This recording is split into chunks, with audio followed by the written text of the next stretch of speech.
एक दिन अकबर के दरबार में दूर गांव से एक बहुत ही सुंदर, सुसंस्कृत और तेजस्वी युवती आई।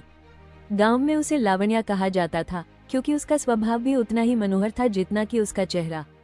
वो झुककर बोली, जहांपनाह, मैं एक उलझन लेकर आई हूँ, कृपया मेरी सहायता करें। अकबर ने स्नेह से पूछा, कहो बेटी, क्या समस्या है? लावण्या ने कहा, मेरे पिता ने मरने से पहले एक संदूक मेरे हवाले किया था। कहा था कि इसमें दुनिया की सबसे अनमोल चीज है, पर जहांपनाह, संदूक खोलने पर उसमें सिर्फ 3 चीजें मिली, एक मुट्ठी मिट्टी, एक पुराना दीपक और मेरी माँ की एक टूटी हुई चूड़ी। क्या यही अनमोल है? पूरे दरबार में हल्की सी हंसी फैल गई। कुछ लोग बोले, मिट्टी अनमोल, दीपक अनमोल, चूड़ी अनमोल। लावण्या की आंखें भर आईं। वो बोली, मुझे समझ नहीं आता, मेरे पिता मुझे क्यों भ्रम में डाल गए? अकबर ने गंभीर होकर कहा, इसका उत्तर तो सिर्फ हमारा बीरबल दे सकता है। बीरबल आगे आया और मुस्कुरा कर बोला, जहांपनाह, अगर इजाजत हो तो मैं इस संदूक की असलियत बताना चाहूंगा। अकबर ने सिर हिलाया।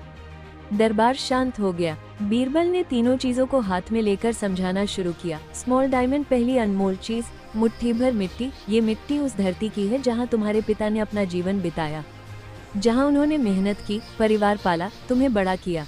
मिट्टी हमें हमारी पहचान देती है। यह अनमोल इसलिए है क्योंकि अपनी जड़ों से बढ़कर कोई धन नहीं होता।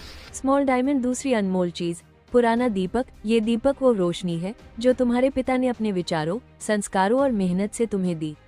दीपक चाहे पुराना हो जाए, उसकी रोशनी हमेशा नई रहती है, और यही रोशनी इंसान को अंधेरों से निकलकर आगे बढ़ना सिखाती है। स्मॉल डायमंड, तीसरी अनमोल चीज, टूटी हुई चूड़ी। ये तुम्हारी माँ का प्यार, त्याग और संघर्ष है। कभी कभी टूटी हुई चीजें भी चमकती हैं, क्योंकि उनमें भावनाओं की चमक होती है जो किसी हीरे से भी ज्यादा अनमोल होती है। बीरबल की बातों से दरबार बिल्कुल शांत हो गया। सभी की आंखें नम और दिल भरे हुए थे। लावण्या धीरे से बोली, तो इसका मतलब मेरे पिता ने मेरे लिए अपने पूरे जीवन के खजाने छोड़े थे? बीरबल ने मुस्कुराकर कहा, हाँ बेटी, तुम्हारे पिता ने दुनिया की सबसे अनमोल 3 चीजें दी, पहचान, रोशनी और प्यार। अकबर भावुक होकर बोले, सच कहा बीरबल। जो चीजें दिल से जुड़ी हो वही सबसे कीमती होती हैं, जिन्हें गहनों से नहीं, यादों और भावनाओं से तौला जाता है। लावण्या के चेहरे पर संतोष की चमक आ गई।